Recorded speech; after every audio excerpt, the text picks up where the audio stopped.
नमस्कार।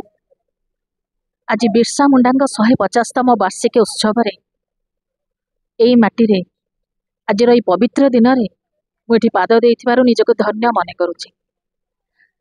आज ये पवित्र दिन में कुनि कुनि पिला जो परिवेशन करुँच नृत्य गीत से सब देखी मोर मन मुग्ध हो जाउची एवं हृदय को स्पर्श कर पारिछि।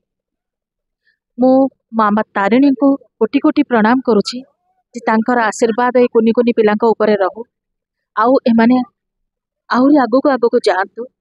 खाली नृत्य गीत नुहे शिक्षा रे भी सबु जिनिस ऊपर से माने बहुत उन्नति करतु। आउ गोटे कथा कहबी जे सेमानंकर जेमती गोटे घरर मूलदुआ पिलर द्वारा स्ट्रंग हुए सेमती पिलांकर मूलदुआ खाली बापा माँ नुहे शिक्षक शिक्षयित्री ऊपर भी निर्भर करि थाए। तेणु समस्ते जदि एकजुट हो पिला को पिलार भविष्यत पाई तांकु ठीक आगो को नहीं पारिबे तेणु सेमाने आमर गोटे बहुत भल भविष्यत होइकि रहिबे। मो पंचायत रे गोपीनाथ स्कूल जो चली जो प्रोग्राम संग्रामी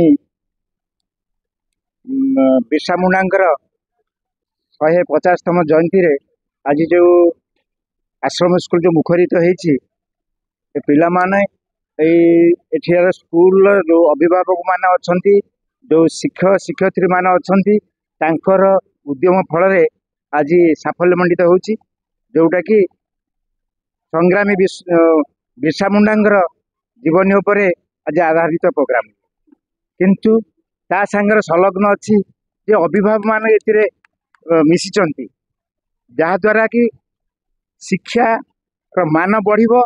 परिवार यदि मो पूर्व वक्ता कहूले जे जानिने जितिबे हेले किछिटा शिखिने जानिबे एई जिनिसटा को तार प्रतिफलन होउची किछि जानंतु अभिभावक मान किछि जानंतु छुआ मान को सही टिप्स दियंतु जे भल मनीष। मुसीजुड़ मंडल कुमार पंडा सरकारी आश्रम विद्यालय गोपीनाथपुर शिक्षक।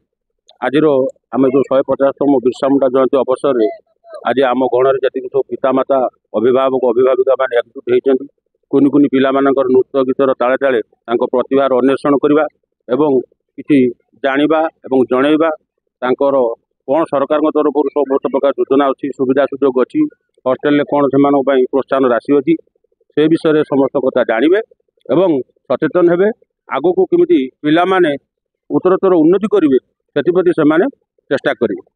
जहा हो आम स्कूल को बहु विशिष्ट व्यक्ति तथा चलचित्र अभिनेत्री श्रीमती स्मिता त्रिपाठी महोदय एवं एडीडब्ल्यू सार डब्ल्यू सार बीओ सार तथा आम सरपंच महोदय अध्यापक सार थे पूर्वतन बीओ सार सत सार थे समस्त को आंतरिकतार धन्यवाद कृतज्ञता समस्त अभिभावक साधुवाद जड़े रोच।